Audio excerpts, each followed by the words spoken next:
Bonjour, aujourd'hui nous allons vous expliquer les règles du jeu Bluff. Bluff est un jeu assez ancien, puisqu'il date de 1993 et créé par Richard Borg.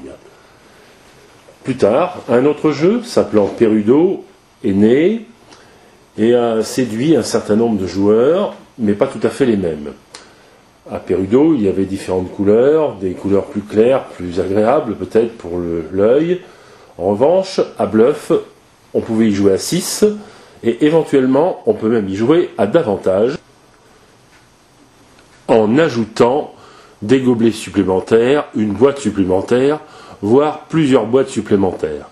Ce jeu peut ainsi se jouer à 2, 3, 4, 5, 6, et pourquoi pas 12 ou même 15 joueurs, si vous le souhaitez, autour d'un plateau qui, naturellement, est bien pratique et permet de mémoriser des éléments qui ne le sont pas forcément à faire de mémoire.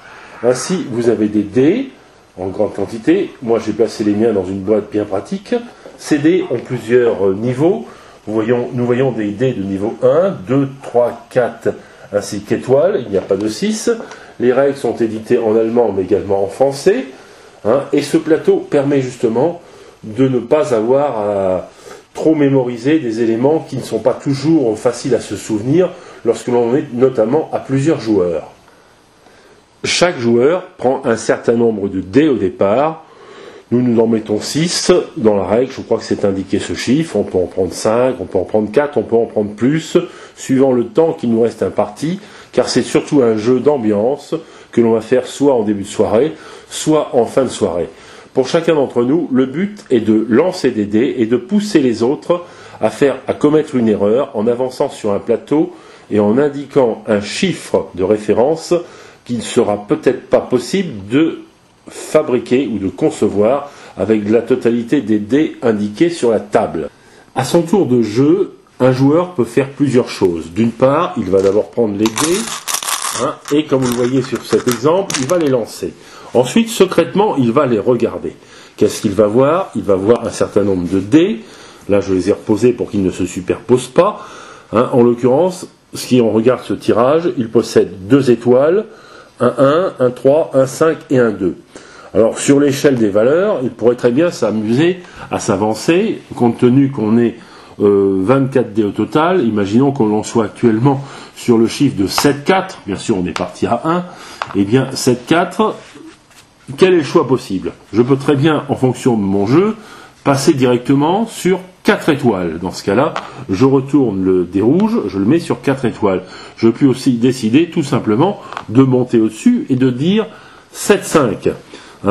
Qu'est-ce que ça veut dire de dire 7-5 ? Cela veut dire que je prétends que dans l'ensemble du jeu, il peut y avoir 7-5 avec les dés de tous les joueurs réunis. Mais non seulement les dés, mais également les 5 et les étoiles. Les étoiles pouvant avantageusement remplacer n'importe quel chiffre. Voilà, un petit peu comme dans Perudo où il s'agit de toucan, là il s'agit d'étoiles, et le jeu est légèrement différent. Nous ne parlerons pas de Perudo car ce jeu n'est pas expliqué présentement dans cette règle. En l'occurrence, en indiquant que je vais jusqu'à 7-5, cela sous-entend que je pense, en mon âme et conscience, qu'il y a 7-5 dans l'ensemble de tous les dés de tous les autres joueurs. Le joueur suivant, qui va jouer juste après moi, aura la possibilité, ensuite, soit de monter sur 4 étoiles, soit de s'orienter vers 8 quelque chose. 8-1 s'il le souhaite, 8-2, 8-3, etc. 8-4, etc. Ensuite, donc, c'est un jeu sur lequel on va progresser sur le plateau en avançant tout doucement. Hélas, on constate avec surprise que l'avancée sur les chiffres se fait beaucoup plus rapidement que l'avancée sur les étoiles. Ainsi, lorsqu'on était par exemple sur 7-5 dans l'exemple pris précédemment, eh bien, si on va aux étoiles, on va sur 4 étoiles seulement. Mais ensuite, si on monte au-dessus de 7-5, on va à 8 quelque chose, puis 9, puis ensuite seulement 5 étoiles, puis 10, 11, et seulement 6 étoiles, et ainsi de suite. Le plateau se parcourt sur plusieurs niveaux. Il est évident que lorsque l'on a dépassé la case 20, eh bien, si on est par exemple à une dizaine de joueurs ou une douzaine de joueurs, comme j'expliquais précédemment, en empruntant plusieurs boîtes, eh bien, on passera sur le chiffre 21, ou 22, etc., etc. Après avoir lancé ses dés, comme je l'ai expliqué tout à l'heure, un joueur a aussi plusieurs possibilités. Imaginons par exemple que j'aurais annoncé, comme je le disais tout à l'heure, 7-5. Eh bien, il m'était loisible de montrer à tout le monde le contenu de mon pot, de mettre de côté les 5, en l'occurrence un 5 et une étoile, de reprendre mon pot, de remettre les dés à l'intérieur et de m'offrir un relançage de dés. À quoi sert ce relançage de dés? Eh bien, d'une part, il vous permet peut-être aussi, d'une certaine façon, de changer les chiffres que vous aviez au départ, d'espérer faire d'autres chiffres, peut-être même des 5 pour les avoir en réserve, et ainsi bluffer l'adversaire suivant, éventuellement faire aussi ces précieuses étoiles, là ce n'est pas le cas précisément, mais les étoiles sont très précieuses, pourquoi? Parce que les étoiles justement sont des nombres dans le jeu qui permettent de remplacer n'importe quel autre chiffre. Les étoiles peuvent remplacer les 1, les 2, les 3, les 4 ou les 5, tandis que les chiffres en question, eux, ne remplacent jamais les étoiles. C'est un jeu de bluff, vous l'avez compris, et dans ce jeu de bluff, on va avancer tout doucement, et on va essayer de bluffer l'adversaire en le poussant à la faute. Comment pousse-t-on l'adversaire à la faute? Eh bien, voici un exemple. Un joueur annonce 7 étoiles. Et là, le joueur suivant, celui-ci, celui qui vient juste après, conteste. Que se passe-t-il? Eh bien, tout le monde va retourner le contenu de son pot. Et on va voir ainsi apparaître les dés de chacun. Eh bien là, c'est pas difficile, on va faire l'inventaire et le calcul. En l'occurrence, sur ce tirage, alors que 7 étoiles ont été annoncées, on compte, il y a 1, 2, 3, 4, 5, 6 étoiles seulement. Eh bien, que se passe-t-il? Celui qui a contesté le précédent joueur sur ces 7 étoiles avait raison, car le précédent avait indiqué 7 étoiles, il n'y en a que 6. Eh bien, ce précédent joueur va tout simplement perdre un dé qu'il va mettre sur le plateau, et auquel il ne pourra plus avoir accès. Donc il se retrouvera forcément avec moins de dés. Ensuite, la partie repartira, soit avec celui qui vient de perdre, soit avec celui qui a gagné, au choix. Ce sont des conventions que l'on peut définir entre nous. Il peut y arriver aussi qu'il y ait des trucs assez particuliers. Imaginons par exemple que ce même joueur aurait contesté ce joueur-là sur 7 étoiles et qu'il y ait eu précisément pile poil 7 étoiles. Qu'est-ce qu'il se passe? Eh bien, celui qui a été contesté, lui, ne perd strictement rien puisqu'il a joué la vérité. Il y avait 7 étoiles, elles étaient présentes. En revanche, celui qui a contesté à mauvais escient les 7 étoiles perdra 2 dés et une punition générale, malheureusement, viendra sévir sur tous les autres concurrents, sauf celui qui n'était pas dans l'erreur, donc, et chacun devra également perdre 1 dé à titre de pénalisation.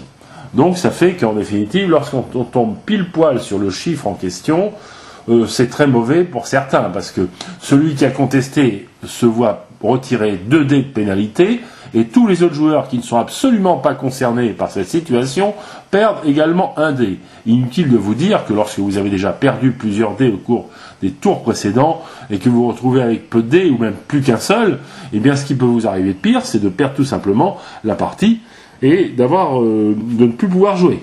À bluff, la partie se termine quand, à un moment ou à un autre, il n'y a plus que 2 joueurs. Tous les autres auraient été éliminés, et imaginons ces 2 joueurs, l'un d'entre eux a 3 dés, l'autre en a 2. Et bien naturellement, le chiffre sur le plateau ne pourra en aucun cas excéder 5. Cela se comprend parfaitement. On ne peut pas faire plus que 5, tout simplement parce que 5 est le chiffre maximum envisageable sur le plateau, puisqu'il n'y a que 5 dés.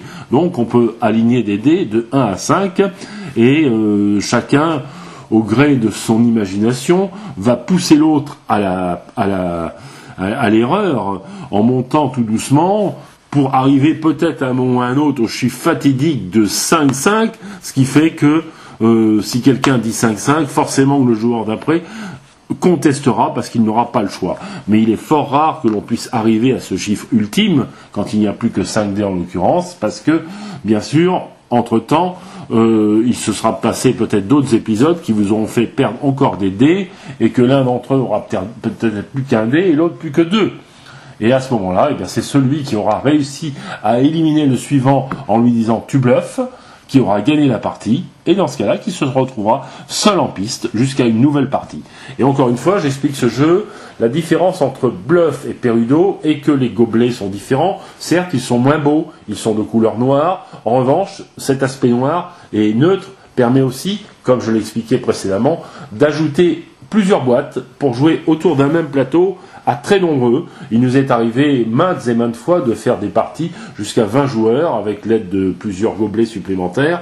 Cela n'est absolument pas gênant. Le plateau permet de bien mémoriser les actions qui se passent parce qu'on tourne et on peut vraiment mémoriser la place dans laquelle nous nous trouvons sur le plateau, ce qui n'est absolument pas le cas sur le jeu Perudo, même si les gobelets sont certes beaucoup plus jolis, mais qui est venu bien après et qui n'a strictement rien à voir, puisqu'il s'agit de jouer avec des toucans, que l'ambiance est un petit peu différente. On va dire que l'ambiance de Perudo est une ambiance plus jeune, tandis que Bluff est un jeu déjà plus ancien, peut-être un peu plus terne dans l'apparence, mais qui aujourd'hui en Allemagne se vend toujours et a toujours un certain succès.